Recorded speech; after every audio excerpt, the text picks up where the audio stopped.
Hi again, this is Rick with AmazingAccuracy.com and today is January 31st, 2018. It's currently 8:34 p.m. Chicago time. All right, this is volume 2 in where we're going to be talking about the identification of an uptrend and a downtrend.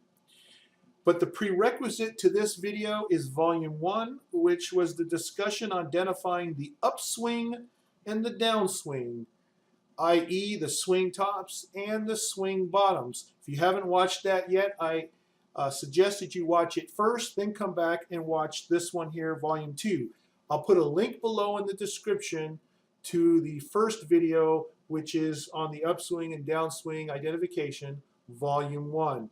Now what you see here on the chart, if you recall from volume 1, where we identified the upswings and the downswings and put arrows where we have the swing bottoms and swing tops. And this is all based on, again, the 2-bar consecutive, okay? And this would be either higher highs for upswings or lower lows for downswings.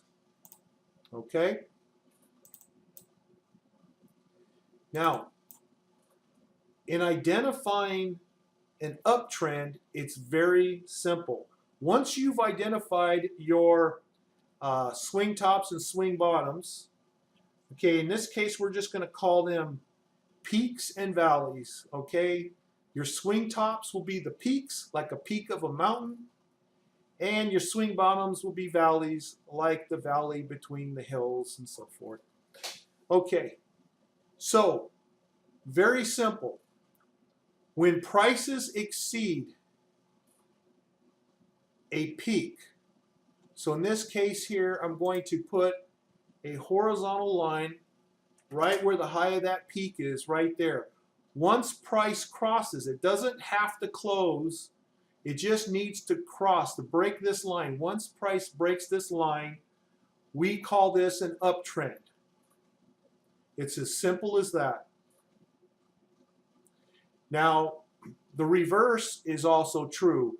Now, we don't see it here because this is one uptrend all the way through. But you can see that we have these valleys. If prices cross, excuse me, if prices break below one of these identified valleys, then we would call that a downtrend. So let's take a look, like over here, for example. Let's see if we have something we can use. Now, this here is clearly a top. There's no doubt about it, it's the top. Okay, and we're going to mark it as such. So now it needs to be followed by a bottom. That means we need 2 consecutive lower lows. And I don't see one yet. Okay, there's 1 lower low and 2 lower lows. That's what actually confirm that as a swing top. Okay, now we need a swing bottom. So we keep going till we get 2 consecutive higher highs, which we get right here. Let's see, that's 49.96, and this one here is 49.97. So yes, 2 consecutive higher highs identifies this as a swing bottom. Next, we look for the 2 lower lows, consecutive bars. There's 1, there's 2, which identifies this previous highest point as your swing top. And then, of course, we go all the way down. And there's 1, 2 consecutive higher highs confirming the lowest point as a swing bottom. All right, that's good enough just for this example. So here, we can see that this point here is the valley. So I'm going to go ahead and mark that. I'm going to go ahead and get rid of this one here. Once price breaks below that low right here, this swing bottom low, this is called a downtrend.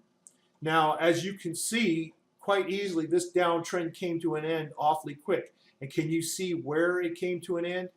That should be quickly visible when you see that right here you had one lower low, two lower lows, confirming that as a peak or swing top. And then you had higher high, confirming this as a valley. And then prices crossed above that peak right here. And we have officially gone back into a uptrend. So we have a downtrend, we have this uptrend, and it continues to go up, up, up, up, up. We don't have another downtrend. Nothing here goes below a valley. You see all these valleys right here? Price does not go below these valleys. That's not a valley. As you can see, it's not marked because there was no two consecutive higher highs to confirm that. Okay, that is, however, a one bar swing bottom and a one bar swing top, which is what I would use for micro timing, and I often do that with F dates. But here we're going through just defining your uptrends and your downtrends based on the two bar consecutive higher high, lower lows for defining your upswings and your downswings. So nothing here changes back to an uptrend. We've been in an uptrend ever since it crossed this point way back here. We only momentarily right here went into a downtrend phase, and it only lasted like 6 or 7 days and then switched again.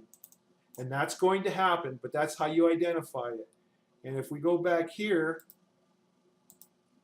get rid of these lines here, you can see here that previously, okay, I'm going to quickly identify these because I can see what they are right off the bat. I'm used to doing this. Okay, there's your swing top or your peak. You can see price broke right above it right here.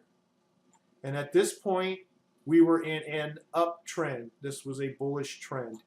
So that is how you quickly and easily and officially define your uptrends and your downtrends based on your upswing and downswing that you defined in Volume 1 in the Volume 1 video lesson. Okay?